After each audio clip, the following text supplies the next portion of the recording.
Ok, bonsoir, bonsoir à tous et à toutes. On est aujourd'hui fini un jour très particulier, Bet Iyar, le jour de l'anniversaire du Rabbi Marash, du quatrième Rabbi Lubavitch, Rabbi Shmuel, le fils de Tzemar Sadek, le plus jeune fils de Tzemar Sadek. C'est lui qui a pris la relève après le décès de Tzemar Sadek, c'est lui qui a pris la relève à Lubavitch. Puis il y a eu d'autres groupes ou d'autres fils qui ont chacun sont venus plus ou moins dans le sens où il y a un, l'aîné n'est pas devenu rabbi, mais les autres sont devenus rabbis dans différents endroits. Mais c'est le rabbi Marash qui a continué à Lubavitch.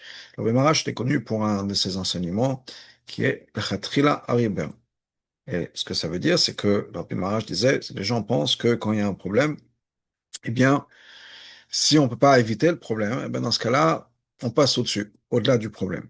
Et le Rabbi Marash disait, moi, le khatrila, je pense que le khatrila arrive. Il faut le khatrila, depuis le départ, passer au-dessus du problème. Pas essayer d'éviter le problème, pas essayer de contourner le problème, mais comme s'il n'y avait pas de problème. On passe au-delà et au-dessus, etc. Mais je voudrais parler de quelque chose d'autre aujourd'hui, qui est lié avec la paracha. Et la paracha commence avec donc c'est Achrei Kedoshim, et deux parachutes, et commence avec l'idée de Yom Kippour. Et comme introduction, c'est quelque chose que j'ai pas encore fait ici. J'espère que j'ai la permission de gérer l'administrateur. Je vais partager avec vous un nigun que je ne vais pas chanter. Je vais partager une vidéo du Rabbi. C'est 1 minute 50, c'est pas très long. Un nigun. Et je vous raconterai l'histoire derrière le nigun et ensuite on en parlera. Alors, on C'est va sûr que partager. oui. C'est sûr que oui. Ok, super. Merci de ta coopération. Alors, on va partager ça. Et c'est le nigun de Anim Zmirot que le Rabbi avait enseigné lui-même en 1971, Tafshin Chavbet, Simchat Torah.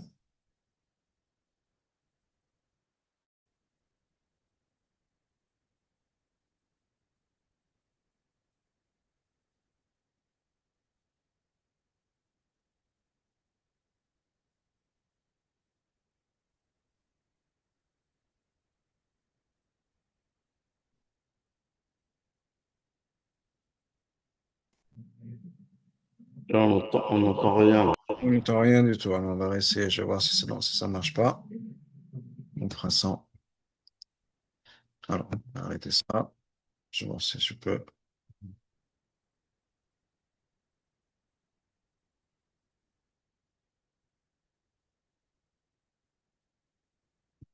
Les choses.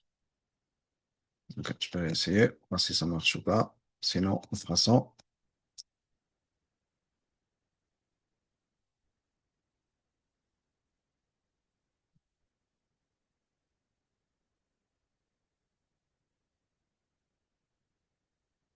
Ça s'arrête. Ok. Bon, on va essayer. Je vais sortir de là. On va essayer. Peut-être que si je fais en plus petit, on va voir.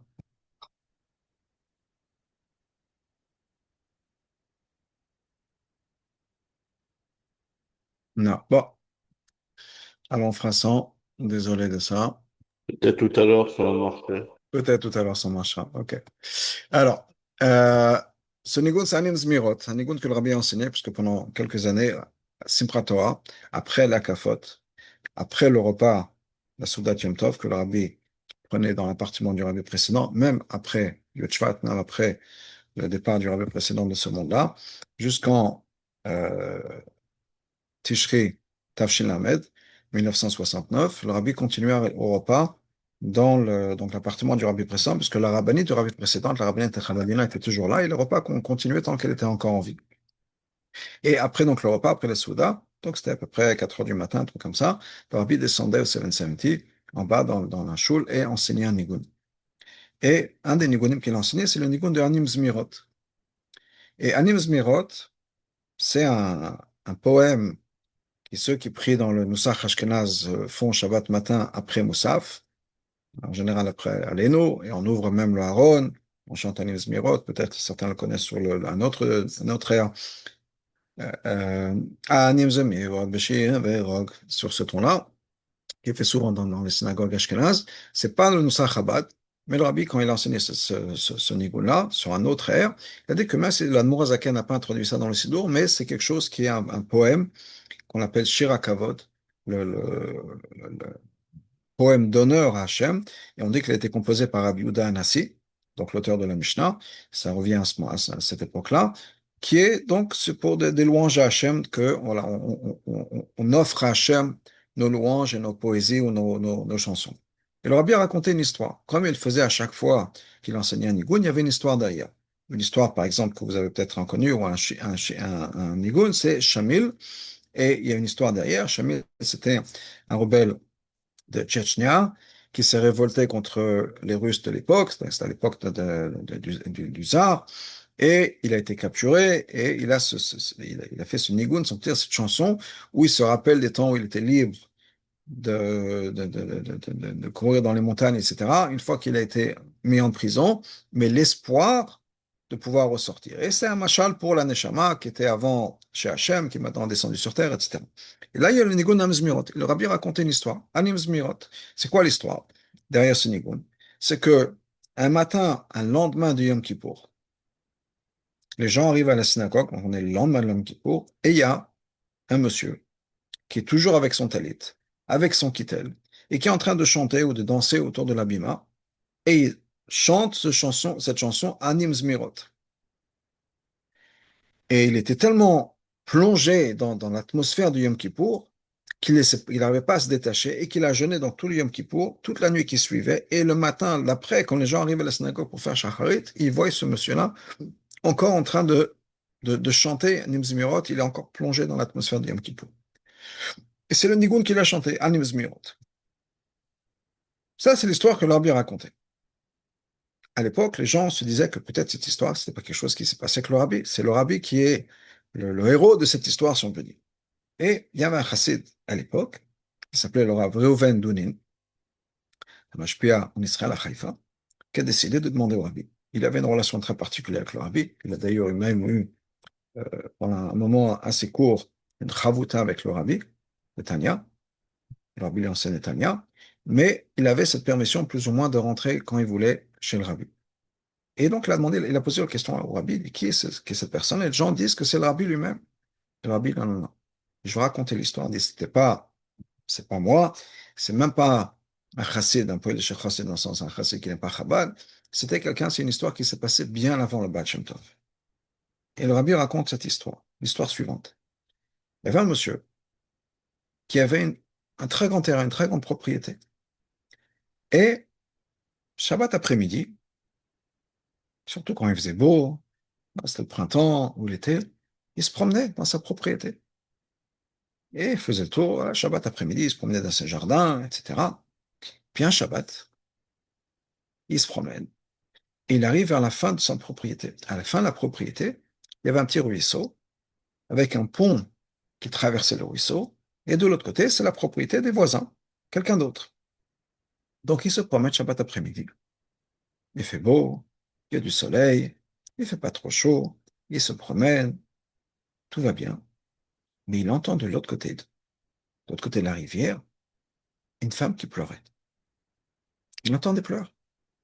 Alors il traverse le pont, il s'approche, et il voit effectivement qu'il y a une femme qui pleure. Il frappe à la porte. Madame, je m'excuse, je suis désolé, qu'est-ce qui se passe? Et cette femme qui se met à pleurer, elle n'arrive pas à s'arrêter. Elle dit, c'est rien, c'est pas grave, vous pouvez rien faire, vous pouvez pas m'aider, etc. Elle dit, non, non, dites-moi, peut-être que je peux faire quelque chose. Que son mari a été mis en prison pour des dettes qu'ils ont aux nobles de la région, Poretz de la région, et qu'ils leur doivent une somme, et que maintenant son mari est en prison et il peut rien faire. Sans l'argent, il peut pas sortir de prison, et bien sûr, s'il peut pas sortir de prison, il peut pas gagner d'argent. Donc ils sont coincés.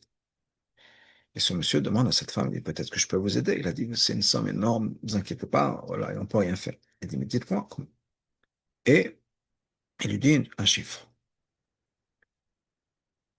Ce monsieur fait le calcul et il arrive à la conclusion que s'il vend tous ses biens, mais tout, il pourra couvrir la dette. Et après Shabbat, c'est ce qu'il a décidé de faire. Il liquide tous ses biens. Il se renseigne chez la dame, où est-ce qu'on peut trouver son mari, etc. Qu'est-ce qui se passe? Elle lui donne les informations. Il amène l'argent. chez ce Poretz, chez ce noble. Il libère le monsieur, tout va bien. Seule chose, c'est que 2 jours plus tard, le monsieur meurt. Ce monsieur pour qui il avait dépensé tout son argent. Et il se retrouve maintenant sans rien. Donc lui, il a dû déménager au fin fond de la ville, il a trouvé un petit truc. Il était sans rien. Il a tout donné pour pouvoir sauver cette personne-là. 2 jours plus tard, tous ses efforts sont pour rien. Ce monsieur meurt. Et il est très déçu, si on peut dire, mais déçu de manière noble et spirituelle, dans le sens où il a dit, voilà, j'ai fait une mitzvah. C'est comme si Dieu me dit, je veux pas ta mitzvah. Ta mitzvah, elle a servi à rien. Il a fait Messirut Nefesh, tu as donné, tu as tout donné. Tout est bien pour pouvoir faire Pidyan Shuvim, pour pouvoir sortir un juif de prison. Mais tu n'as rien accompli. Parce que c'est pas que le monsieur va continuer à vivre sa vie. Ça y est, c'est fini. Il était vraiment brisé. Il le ressentait comme si Hachem lui avait renvoyé la mitzvah au visage, on peut dire, en disant, je veux pas de ta mitzvah. Et ça l'a vraiment perturbé. Mais il a un rêve. Il y a ce monsieur qui lui vient en rêve, qui lui dit, ne t'inquiète pas. C'est pas que Dieu a rejeté ta mitzvah, Dieu préserve, c'est au contraire, tu as fait une mitzvah extraordinaire, Messirut Nefesh extraordinaire pour Avat Israël, pour un autre juif, pour faire Pidyon Shivouim, pour libérer quelqu'un de prison. C'est quelque chose d'extraordinaire. Et c'est tellement extraordinaire que Hachem va te donner une récompense. Et tu peux choisir. Tu as le choix entre 2 choses. Choix numéro un, et là, le Rav Donin, quand il a répété, il a dit qu'il n'était pas sûr de se rappeler exactement ce que le Rabbi avait dit. Choix numéro un, c'était soit ressentir le jour de Yom Kippour, le Gan Eden ici sur terre, ou bien soit de ressentir le Gan Eden le jour du Yom Kippour. Mais un des deux. Ou bien, ça c'est choix numéro un, donc ressentir le Gan Eden le jour du Yom Kippour, disons. Choix numéro deux, richesse et honneur pour lui, pour ses enfants, jusqu'à la fin des temps. Il a ces 2 choix. Un don, un cadeau spirituel, une récompense spirituelle, une récompense matérielle. Soit, donc, il peut encore une fois avoir le geschmack, le plaisir de Yom Kippour au Gan Eden, mais ici sur Terre, soit une fortune pour lui et ses enfants jusqu'à la fin des temps. Voilà le choix qu'il a. Je pose mon histoire, qui est l'histoire que leur bien racontée, pour vous demander à vous, qu'est-ce que vous aurez fait? Quel était le choix que vous auriez fait? Donnez ces 2 choix-là. Bon, j'espère que vous avez une raison, ou une réponse, je veux dire. Et je vais vous dire ce que ce monsieur a choisi, ça vous le savez, j'ai commencé par la fin de l'histoire. Ce monsieur a choisi de ressentir le Gan Eden pendant Yom Kippour. Et c'est ce qui s'est passé. Ce qui fait que quand les gens sont arrivés le lendemain, il n'arrivait pas à se détacher. Il était tellement dans ce plaisir de Yom Kippour au Gan Eden, il n'arrive pas à se détacher. Et donc, depuis Kol Nidre jusqu'à la fin, il arrive à Kol Nidre, il a mis son talit, il a mis son kittel, il a mis son talit, et il est parti dans une autre dimension. Il est parti dans une autre dimension. Il était au Gan Eden, si on peut dire. Bien sûr, ici sur Terre, mais il était au Gan Eden. Et il est resté comme ça jusqu'à ce que les gens l'interrompent, si on peut dire, le lendemain matin, qu'il faut qu'il mette les filets, etc. Voilà le choix de la personne. Voilà l'histoire que le rabbi raconte au Rav Reuven Lunin. Mais le rabbi ne s'arrête pas là. Il lui dit la chose suivante. Il dit, on voit de cette histoire qu'elle s'est passée avant le Baal Shem Tov. Pourquoi? Parce que si ce monsieur était un chassid, si ce monsieur avait appris la chassidoute, il aurait choisi l'argent et pas le plaisir de gagner d'elle. Pourquoi? Parce qu'avec de l'argent, on peut faire tellement de mitzvot. On peut aider tellement de gens. Imaginez, si toute sa famille a de l'argent, etc., un compte en banque qui ne finit jamais. Puisqu'ils ont la bracha d'Hachem. Combien de mitzvot on peut faire? Combien de mosdot, institutions on peut aider, on peut soutenir? Combien de gens on peut aider? De pidyon shvoim on peut faire, etc. On peut accomplir beaucoup plus de choses avec l'argent. Alors, peut-être qu'on a l'impression que c'est un choix moins noble, peut-être plus égoïste, plus matériel de penser à l'argent. Mais en fait, si on réfléchit bien, c'est le meilleur choix. Parce que le choix de ressentir le Gan Eden, c'est super. Mais qui en profite? Un individu. Alors que si la personne peut donner la tzedaka, et que ses enfants pourront donner la tzedaka, et que ses petits-enfants pourront donner la tzedaka, et ses arrière-petits-enfants pourront donner la tzedaka, etc., jusqu'à la fin des temps, c'est des milliers et des milliers de mitzvot, et des milliers, si ce n'est des millions de gens qui ont pu aider. Et ça, c'était le bon choix. Encore une fois, peut-être que ça a l'air moins noble, mais c'est le meilleur choix.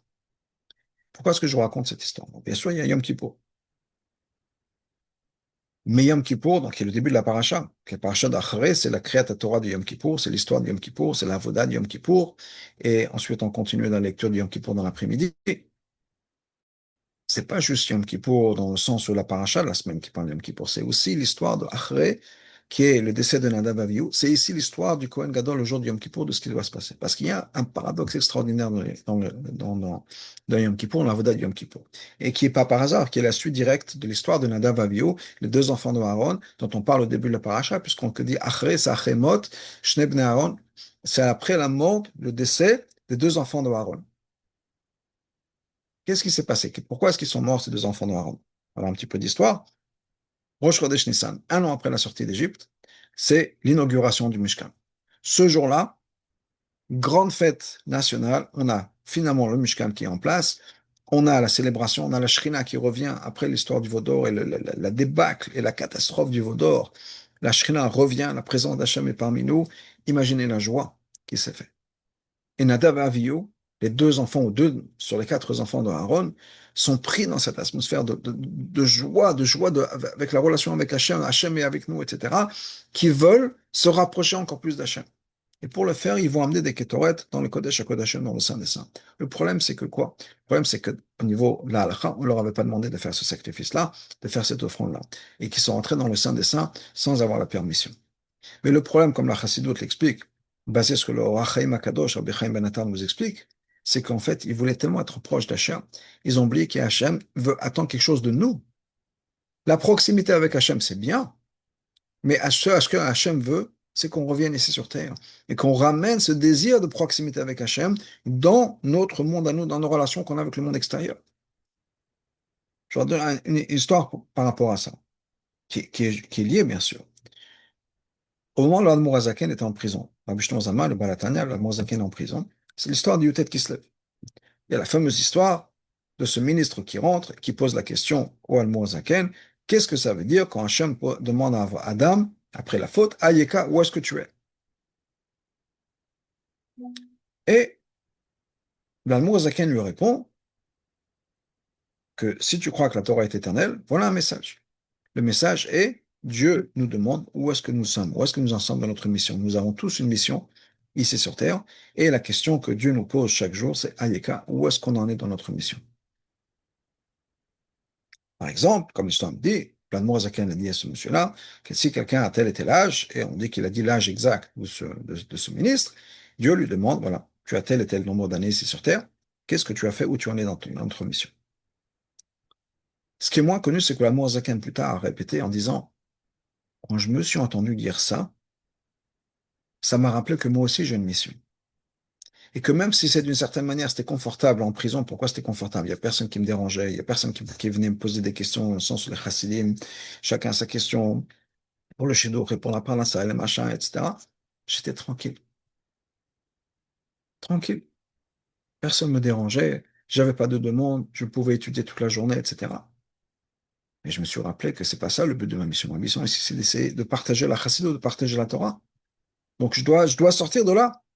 Même si c'est confortable ici, j'ai des choses à faire. Donc on a toutes ces missions-là. Cette mission-là qui est de partager avec le monde autour de nous la personne que nous sommes, la raison pour laquelle Dieu nous a amenés ici sur Terre, pour pouvoir justement avoir un impact sur le monde autour de nous, et le monde pas juste autour de nous, mais le monde en nous. Des fois, on a tendance à s'oublier. On pense que aux autres, et on s'oublie soi-même. C'est un peu la blague bien connue des gens, d'un couple qui va voir le thérapeute ou le rabbin qui fait un Dvar Torah sur Shalom Bayit, et en sortant, le mari qui dit à sa femme, ou bien la femme qui dit à son mari, en fonction de la version que vous avez entendue, et tu as entendu ce que le rabbin a dit, hein? N'oublie pas. C'est-à-dire, on pense aux autres. Quand il y a un shiur sur Shalom Bayit, c'est mon mari qui doit entendre ça, c'est ma femme qui doit entendre ça, mais moi-même. Il y a une blague qui dit que les Darshanim ne vont jamais faire tchouva. les orateurs, les gens qui font les speakers, si on peut dire, les conférenciers font jamais de choix. Pourquoi? Parce que dès qu'ils entendent une histoire qui pourrait les inspirer, ils se disent, ah, ça, je pourrais m'en servir dans ma conférence prochaine. Au lieu de penser à soi-même, on pense à le mettre à l'extérieur. Qu'est-ce que je veux faire avec ça? C'est vrai, c'est important, mais il faut aussi penser à soi-même aussi dans le sens où c'est pas juste moi-même mon confort, mais moi-même ma transformation. Que si mon âme est descendue dans mon corps, c'est qu'il y a mon corps, c'est que mon âme a une mission dans mon corps. Quand moi je travaille sur moi-même, ça doit avoir un impact sur le monde aussi. On dit que c'est une des raisons pour laquelle on fait le kiddush ou l'avdallah. On fait que le verre déborde parce qu'on ne peut pas influencer l'extérieur si nous à l'intérieur on est vide. Donc il faut que ça déborde de l'intérieur. Et ce qui va venir de l'intérieur, qui va déborder, ça peut avoir un impact sur le monde autour de nous-mêmes. Mais je reviens à ce que je disais. L'histoire de Yom Kippour, l'histoire de Nadav Avihu, c'était quoi? C'était pas juste vouloir quitter ce monde, se rapprocher d'Hachem, avoir une relation purement spirituelle et divine avec Dieu. C'est ramener ça dans notre vie. Et c'était l'erreur de Nadav Avihu. Et c'est pour ça que Hachem ensuite a dit à Aaron, la paracha d'Achemot, dans le sens où, voilà, comment est-ce qu'il faut faire Yom Kippour? Yom Kippour, c'est aussi le ramener à la maison. C'est pas juste cette connexion personnelle que nous avons avec Hachem, c'est qu'on a une mission. On a, on a des responsabilités de transformation, d'impact autour de nous-mêmes, encore une fois, à l'intérieur de moi-même, dans la partie un peu plus détachée d'Hachem que l'Aneshama. Et c'est pour ça qu'on trouve que dans la Voda de Yom Kippour, il y avait des choses qui sont très étonnantes. Par exemple, le Kohen Gadol, prêtre, le grand prêtre, il va entrer dans le Saint des Saints le jour du Yom Kippour. C'est la fusion de trois unités les plus parfaites. Temps, espace et âme. Fait Yetzirah nous dit qu'il y a trois dimensions dans notre univers. Olam, Shana, Nefesh. Olam, c'est le monde, c'est l'espace. Shana, c'est le temps, c'est l'année, mais c'est le temps. Nefesh, c'est l'âme. Il y a le monde, le moment dans le monde, l'endroit dans le monde, pardon, le plus saint, c'est le Kodesh HaKodashim. Et géographiquement parlant, l'endroit le plus élevé, le plus saint au monde, c'est le Kodesh HaKodashim, le Saint des Saints. Le jour de l'année le plus saint, dans les dimensions temps, c'est le jour de Yom Kippour. La Neshama, la Nefesh la plus sainte, c'est le Kohen Gadol. Et ces trois entités qui sont les plus saintes vont se retrouver le jour du Yom Kippour dans le Kodesh HaKodashim quand le Kohen Gadol rentre là. Mais malgré tout, malgré que le Kohen Gadol quitte le monde à l'extérieur, se retrouve dans cette pièce vide avec Hachem, face à face avec Hachem. Imaginez, Yechidout avec Hachem. Pour ceux qui ont eu le mérite de rentrer avec le rabbi dans le bureau du rabbi, on se retrouve face à face avec le rabbi. Imaginez, face à face avec Hachem. Eh bien, il fallait que ce Kohen Gadol soit marié. Il fallait qu'il ait une famille. Et au cas où il y a quelque chose qui se repasserait avec sa femme, Dieu préserve, on lui met une femme de réserve dans le cas où sa femme va quitter ce monde entre-temps et qu'il ne sera pas marié. Il faut absolument qu'il ait une famille, il faut absolument qu'il soit marié. Il faut que le Kohen Gadol soit le plus riche de tous les Kohanim. Et si lui-même n'a pas d'argent, ben on fait une collecte pour qu'on fasse en sorte que le Kohen Gadol soit plus riche que tout le monde. Quelle importance, le Kohen Gadol, ça doit être un tzaddik. Pourquoi est-ce qu'on parle d'argent et qu'il faut qu'il ait de l'argent, il faut qu'il ait une famille, etc. Ensuite, on nous dit qu'à la fin de la Voda de Yom Kippour, il rentre à la maison. Ça fait partie de la journée de Yom Kippour qui est de rentrer à la maison. Ça ne suffit pas de rester, de passer le reste de la journée dans le Kodesh HaKodashim ou dans le Beth Amikdash. Après, et ça fait partie de tout ça, il rentre à la maison. Parce que l'idée, encore une fois, c'est pas de se détacher du monde, de s'envoler, si on peut dire, de se connecter avec Hachem de manière spirituelle, c'est de pouvoir ramener ça dans la vie de tous les jours, partager avec sa famille, partager avec les gens autour de nous, partager avec le monde. Et ça, c'est le message, ou un des messages de la paracha, qui est notre travail, nous avons une responsabilité par rapport à notre travail, par rapport au monde.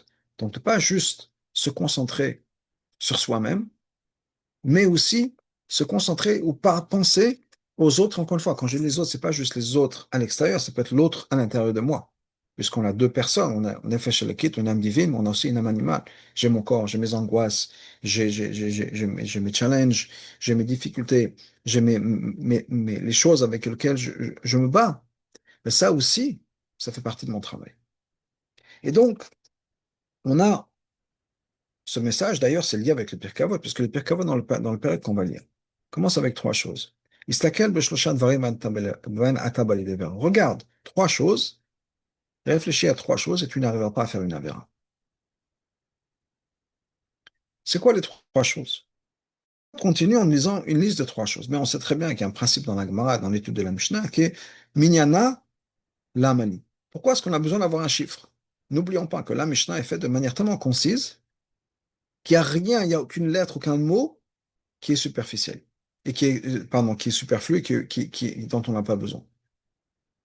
Et à chaque fois qu'on a un chiffre, entre autres, la Gemara nous dit, mais pourquoi? On sait compter soi-même. Tu n'as pas besoin de me dire, il y a trois choses, il y a quatre choses. Si tu me dis, il y en a trois ou quatre, ou quel que soit le chiffre qui est donné, la Gemara va poser la question, pourquoi tu me donnes le chiffre? Je sais compter moi-même. Si tu me dis après, Maïn batal, ana tolech lifnei atatid, betendin vecheshbon. D'où est-ce que tu viens, où est-ce que tu vas, et devant qui tu dois rendre compte? Voilà, trois choses, je sais faire le compte. Ça fait un, deux, trois. Pourquoi est-ce que tu as besoin de me dire, réfléchis à trois choses, et tu ne feras pas d'avera. Alors, il nous explique, c'est parce qu'effectivement, d'abord, première étape, c'est réfléchir à trois choses. Pas juste un, pas juste deux, mais trois. Si on réfléchit qu'il y a trois éléments dans notre vie, on ne fera pas d'avera. C'est quoi ces trois éléments? Il y a Hachem, bien sûr. Il y a moi. Et il y a ma mission. Il y a le monde autour de moi. On ne vit pas dans le vide. Il y a un monde autour de moi. Il y a des gens autour de moi. Il y a ma famille. Et ce que moi j'apprends doit avoir, ce que moi je gagne spirituellement, doit avoir un impact non seulement dans ma relation avec moi, avec Hachem, entre moi et Hachem, mais aussi avec les gens qui sont autour de moi. Je ne peux pas mettre des oreillettes, oublier les gens qui sont autour de moi. Et c'est quelque chose de très important. Rabbi nous dit dans Yom Yom que, c'est un mot du Rabbi précédent, que quand un chassid arrive dans un endroit et qu'il n'a pas créé une atmosphère autour de lui-même, il doit se poser une question en disant, mais qu'est-ce qui se passe? Qu'est-ce qui fait que je n'ai pas d'impact? Aucun impact sur le monde à l'extérieur de moi-même. Alors, encore une fois, il faut que ce soit comme le verre du Kiddush, que ça déborde de l'intérieur. Si on est vide, c'est dur de partager. C'est pas évident. Donc, on a besoin de se remplir soi-même. On ne peut pas oublier non plus les gens autour de soi-même. Et bien sûr, il y a des cercles, dans le sens, il y a moi, mon Nefesh Banit. Ça, c'est un cercle. Ensuite, il y a la famille proche, mon époux, mon épouse, mes enfants. Ensuite, il y a un autre cercle, nos amis, nos connaissances, etc. Mais je dois avoir un impact. Alors, ma première shlichut, elle est avec moi. Ma deuxième shlichut, ma deuxième mission, elle est bien sûr avec ma famille proche, ma famille immédiate, etc., etc. Euh, donc, on a besoin de réfléchir tout ça. On a besoin de prendre en considération le fait que c'est pas juste développer une relation spirituelle avec Hachem. C'est très important. Mais la Torah n'a jamais fait passer ce message en disant on se détache du monde, on se déconnecte du monde et ça y est, ça suffit. Au contraire, bien sûr, on a besoin de se détacher du monde. Il y a des moments où on le fait, que ce soit le Shabbat, que ce soit Yom Kippour, que ce soit des moments où on va étudier la Torah, où le Rabbi nous a dit tellement de fois, on éteint le téléphone, le monde n'existe plus. Pendant les 5, 10 minutes, 45 minutes, une heure où j'étudie la Torah, ça y est, le monde a disparu. Mais ça, après, je réintègre le monde. On n'est pas, c'est pas le but. Le but n'est pas de se détacher. Le but, c'est effectivement d'avoir ce désir d'une relation spirituelle, d'avoir ce désir de faire mieux, d'avoir ce désir de rapprocher avec Hachem, et ensuite de dire, OK, qu'est-ce qu'on va faire avec ça? Eh bien, on va faire encore plus de mitzvot. On va étudier encore plus de Torah. Je vais partager avec mes enfants. Je vais passer plus de temps avec mes enfants parce que j'ai besoin de leur faire passer un message très important qui est, je vous aime. Pas je vous aime en condition, je vous aime si vous faites la Torah le mitzvah, je vous aime si vous faites ci, vous faites ça, je vous aime si vous me donnez du nachat. Non, je vous aime. Vous êtes né dans cette famille, vous êtes aimé, vous êtes accepté, et c'est tout. Point final. Si moi, maintenant, je veux partager avec mes enfants ma passion pour la Torah et pour le mitzvot, ben, à moi de faire le travail. À moi de faire ce travail de partager avec mes enfants, de faire en sorte que mes enfants soient aussi impliqués, aussi enthousiastes que moi dans ma Avodat Hashem, dans ma relation avec Hashem, dans la Torah et le mitzvot. Mais ça, c'est un problème personnel que j'ai, encore une fois, ça doit déborder de l'intérieur, dans le sens où si moi je suis vraiment heureux de le faire, et que si je suis content de le faire, et que si pour moi c'est une joie, les enfants vont le voir, ils vont dire, ah ouais, ok, c'est super de faire Shabbat, c'est super d'étudier la Torah, c'est super de mettre les tefilines, c'est super d'allumer les bougies de Shabbat, mais je veux ça dans ma vie. Je vois comment mes parents sont heureux, je vois comment mon père ou ma mère sont heureux de le faire, bah, c'est ce que je veux dans ma vie. C'est pas en leur tapant dessus, en leur criant dessus, en leur fait faut faire ci, il faut faire ça. Au contraire, ça va venir d'un endroit d'inspiration où on va les inspirer à vouloir faire comme papa et maman. On a cette responsabilité. Et c'est quelque chose qui est très important. Et ça, c'est toute l'idée de la paracha d'Achei Kedoshim, qui est ce va-et-vient, je dirais, entre Kedoshim Tiyu, soyez saints, ou bien soyez comme le Kohen Gadol le jour du Yom Kippour dans le Saint des Saints, mais ensuite on revient sur terre. Soyez saints, faites attention à comment vous comportez entre les relations hommes-femmes. Soyez saints, faites attention à ce que vous mangez. Soyez saints, faites attention à comment vous labourez, comment vous travaillez. Il n'y a pas deux réalités qui sont séparées. C'est une seule réalité. Parce que la sainteté, la Kedusha, elle doit pénétrer ma vie jusqu'au travail, jusqu'à mes relations dans la famille. Tout doit faire partie de cette relation avec Hachem. Et c'est vrai aussi, puisque je parlais de soi-même, c'est vrai aussi dans le sens où mes problèmes de la vie, que ce soit mes angoisses personnelles, mes peurs, mes challenges, mais quel que soit tout ça, on n'a pas besoin de fuir les problèmes. Les problèmes sont ma mission. S'il y a des choses qui sont difficiles pour moi, s'il y a des choses qui sont un challenge, il y a des choses dont je souffre, c'est que ma mission est dans là, et dans ces choses-là. Pas d'autres choses. Les choses qui sont faciles, ça va. C'est là où j'ai besoin de travailler. Ce qui est automatique, ce qui est automatique. Prendre un point, c'est dans le Tanya, on parle de tzadikim, de rechaim et de beinonim. Un tzadik, c'est quelqu'un qui n'a plus d'etzera. Un rachat, c'est quelqu'un qui n'arrive plus à contrôler son etzera. Et ensuite, le benoni, c'est quelqu'un qui, justement, qui se débat avec son etzera. On a des épreuves. Je pense qu'on est tous les trois choses à la fois. Il y a des choses sur lesquelles on n'a pas d'etzera. On est un tzadik sur certaines choses, quelle que soit la mitzvah. Ok. Chacun a son truc pour lequel il n'y a vraiment aucune difficulté. C'est pas difficile, que ce soit aller à la prière, que ce soit donner la tzedaka, que ce soit manger kasher, que ce soit faire Shabbat. On n'est pas tenté, il y a pas de challenge. On peut dire, on le fait, ça marche, ça roule, c'est bon. Ok. Quelqu'un se lève, il va au minyan tous les jours, il met les tefillin tous les jours, il n'y a pas de souci, ou bien il ne ment pas. On a chacun de, je ne sais pas, je veux dire, que ce soit peut-être le Shatnez, ça peut être Avodah Zarah, il n'y a pas de problème, cette partie-là, on gère. Il y a des choses dans lesquelles on trébuche, on n'arrive pas. C'est trop compliqué pour nous. Ben, j'arrive pas à faire Shnai Mikra Vechet Agom, j'arrive pas à arriver au Minyan, j'arrive pas à étudier la Torah toute la journée, j'arrive pas. La perruque, c'est difficile pour moi. Le Lachon Hara, c'est trop compliqué. Quelle que soit la situation, on a des choses sur lesquelles on n'arrive pas. Après, on a des choses sur lesquelles on se bat et on y arrive pas au Hachem. Alors, ça peut être le même exemple que j'ai mentionné. Ça peut être, pour quelqu'un, ça peut être la tsniout, ça peut être la perruque, pour quelqu'un d'autre, c'est aller au minyan, pour quelqu'un d'autre, c'est étudier la Torah. Chacun, on connaît tous chacun ses difficultés, mais c'est là où on est le béni, c'est là où on peut servir Hachem. Pas dans les choses qui sont nécessairement acquises, mais les choses justement sur lesquelles on fait des efforts. Faire des efforts, ça veut dire quoi? Dans le sens inverse, ça veut dire quoi? Ça veut dire qu'il y a des choses qui me sont difficiles, il y a des choses que je trouve compliquées à faire. C'est pas par erreur, c'est que c'est ma vie. Ça veut dire quoi ma vie? C'est ce que Hachem m'a demandé, c'est sur ça que je dois travailler. Et peut-être que j'ai pas de challenge sur le shatnez, peut-être que vraiment porter du lin et la laine, c'est pas quelque chose qui est compliqué pour moi. J'ai pas dit Sarah d'aller justement chercher un truc qui est de lin et de laine, donc pour moi c'est un acquis. Mais il y a d'autres choses pour lesquelles c'est plus compliqué. Ça peut être Shmirat Anaïm, faire attention à ce que je vois, ça peut être faire attention à ce que je dis, ça peut être faire attention à ce que je mets dans la bouche. Chacun, encore une fois, chacun son problème, chacun sa difficulté. Mais là, c'est là où il y a ma mission. C'est là où je peux faire mes preuves.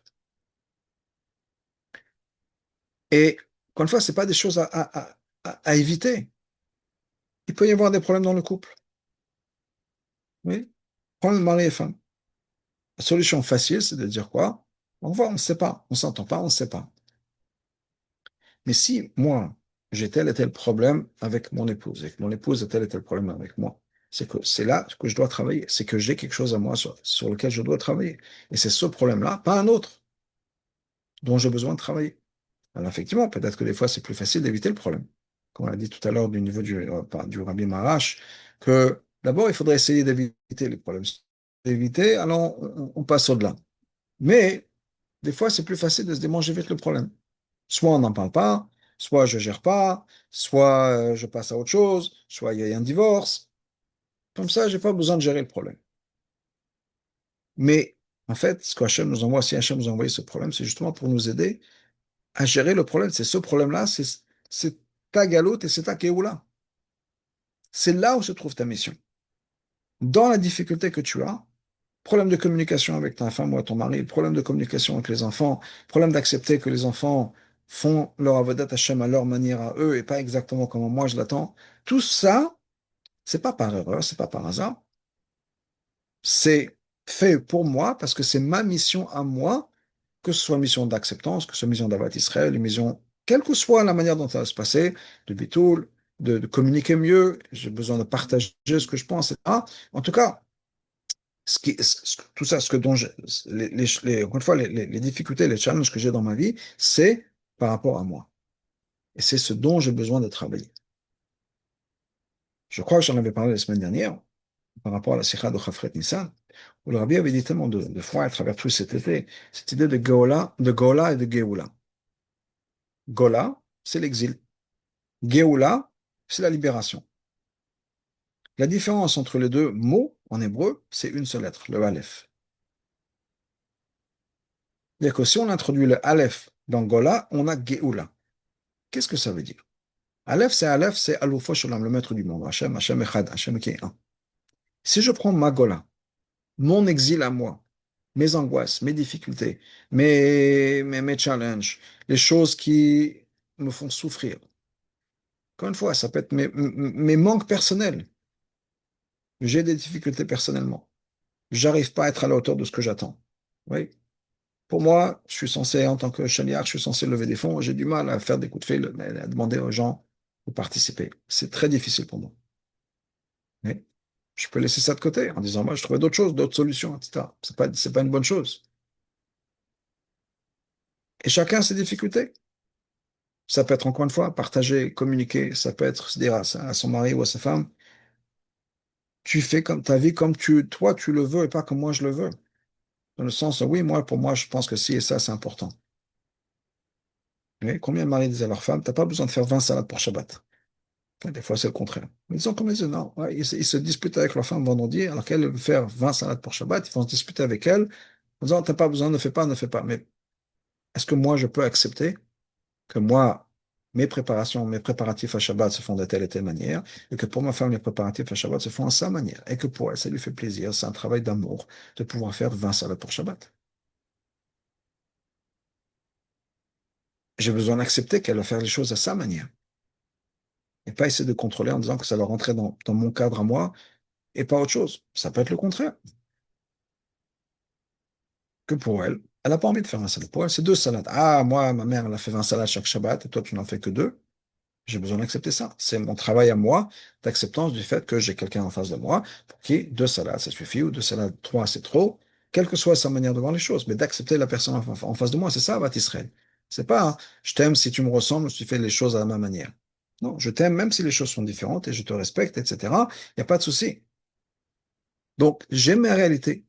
J'ai mes difficultés dans la vie. On a tous des difficultés, on a tous des choses auxquelles on voudrait que les choses soient différentes, soient mieux, soient différentes, que la personne en face de moi soit différente, que mes enfants soient tous des tzadikim, etc., etc. On a tous chacun ses rêves, ses ambitions, ce qu'on a imaginé quand on avait 20 ans ou qu'on avait 15 ans, et la réalité de la vie. Sa réalité personnelle, ses déceptions personnelles, ses angoisses personnelles, ses aspirations. On aurait bien voulu être la personne la plus fameuse au monde, la plus riche au monde, etc., le plus chassidique du monde, et on est ce qu'on est. Et on a besoin de travailler avec ça, d'accepter de travailler avec, et par rapport à la famille, et ensuite par rapport au travail, par rapport au monde autour de moi. Et au niveau le plus large, le fait qu'on est encore à Galoute, ma chère n'est pas encore là. Mais j'ai rien à éviter. La seule chose que je dois faire, c'est de prendre ma situation, ma gola, mon exil personnel, c'est-à-dire mes angoisses, mes difficultés personnelles, etc., mes questions, ma problématique, introduire Hachem dans tout ça en disant, si je vis ça, c'est que Hachem l'a voulu, et que c'est pour mon bien, et que c'est ça que je dois gérer. Quand on a fait ça, on est dans une Géoula. On est libéré. La Géoula, c'est pas un autre monde. La Géoula, elle est basée sur la réalité d'aujourd'hui, mais sur qu'on va voir les choses de manière différente. C'est une autre perspective sur le monde dans lequel on vit. Oui, il y a ce fameux machal, tout le monde connaît, il a toutes les sauces, la différence entre le Ganon et le Gehinom. C'est que quoi? C'est quand quelqu'un arrive au Gehinom, il voit des tables remplies de, des mets les plus délicieux, un repas super. Le seul problème, c'est que chacun a une fourchette attachée à la main qui fait 5 mètres de long. Impossible de manger, de rentrer la fourchette dans la bouche, c'est-à-dire qu'on peut pas manger. Donc on a toute cette nourriture, toutes ces bonnes choses devant nous et on ne peut pas manger.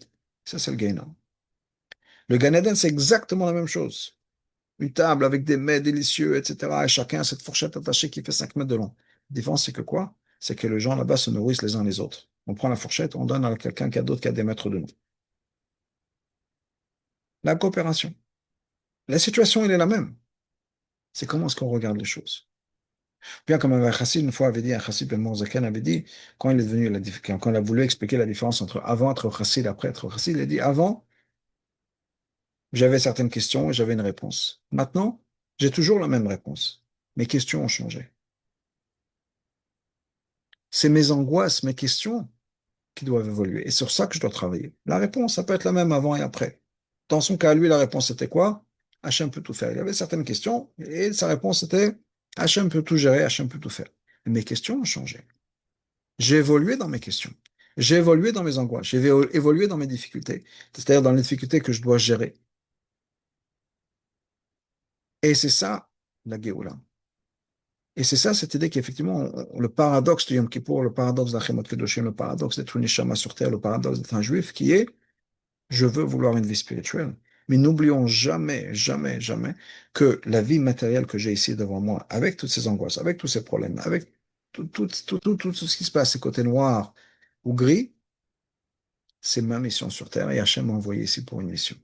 Et c'est là où je veux retrouver les trésors. Les trésors se trouvent dans mes challenges, dans mes difficultés. Et quand j'arrive à faire face à ça,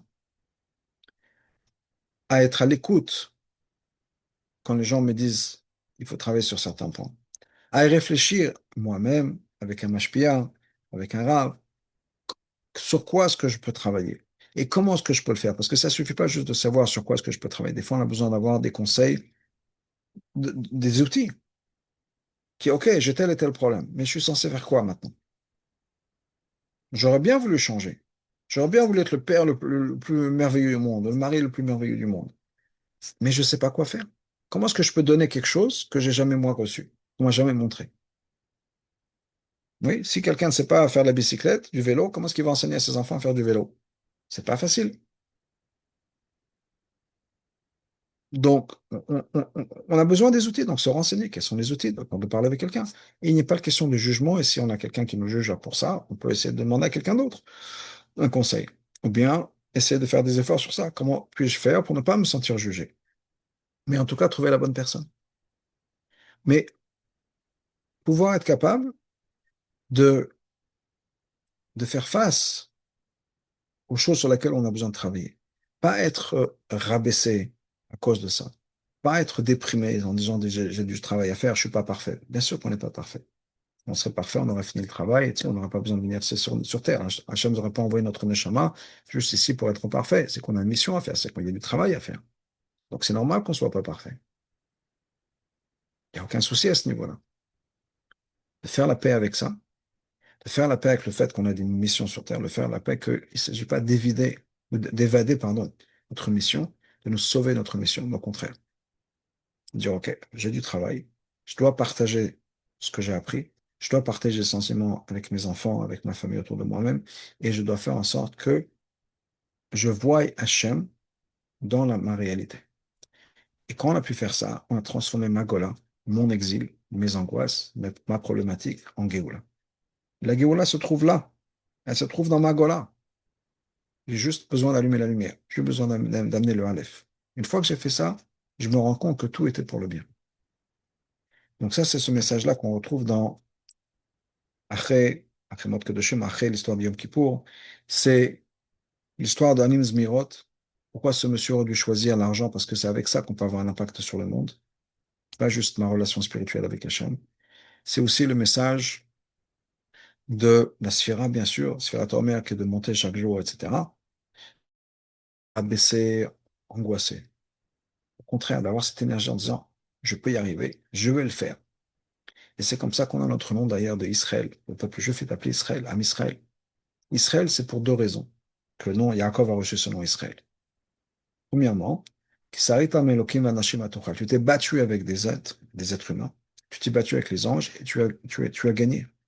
C'est la bataille. Israël, c'est la bataille. C'est se forcer, se battre, pardon, c'est se battre avec les épreuves qu'on a dans la vie. Yaakov a fait face à Esav. Yaakov a fait face au malach de Esav. Quand on fait face à nos angoisses, on peut devenir Israël. Et Israël, ça devient l'iroche, la tête. Alors que Yaakov, ça vient du mot de Ekev, le talon. On est passé du plus bas au plus haut. Justement par l'intermédiaire du fait qu'on a pu faire face à la difficulté dans la vie en disant, OK, je ne me sauve pas. Si j'ai ça devant moi, la solution est le problème. Et la seule manière de sortir de ce problème, c'est en traversant le problème et en arrivant de l'autre côté, on a fait transformer notre réalité, transformer les difficultés qu'on a dans notre vie, et par ça, devenir encore plus fort et encore mieux qu'avant.